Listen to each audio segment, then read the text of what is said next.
love immersions ang aabangan ng mga manonood sa episode bukas ng Magpakailanman. Tampok ang life story ng sikat na stand-up comedian at actor na si Alex Calleja. Bibigyang buhay yan ni kapuso comedian Seth Cadayona na aminadong na-inspire sa buhay ng kapwa niyang komedyante. Makichika kay Lars Santiago. Tatawa, iiyak, at muling tatawa. Ganyan ang fails ngayong Sabado ng gabi sa episode ng Magpakailanman. Tampok ang life story ng sikat na stand-up comedian, host, podcaster at aktor na si Alex Calleja. Ang gaganap sa kanyang buhay, ang sparkle artist na si Seth Cadayona.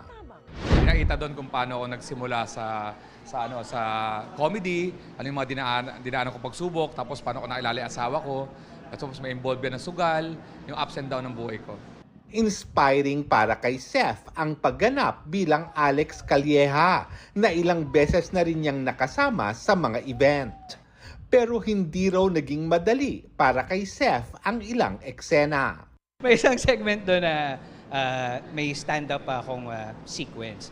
Para po sa mga hindi nakakalam, napakahirap po mag-stand-up comedy. Kahit ako na umaarte, iba yung kaba. Kahit na alam kong inaarte ko lang siya. Ang gusto ni Alex, maging inspirasyon sa lahat, ang Magpakailanman episode ng kanyang buhay.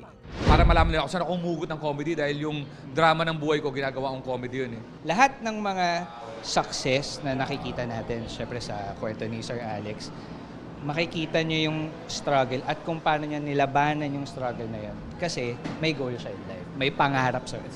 Lars Santiago, updated sa showbiz happening.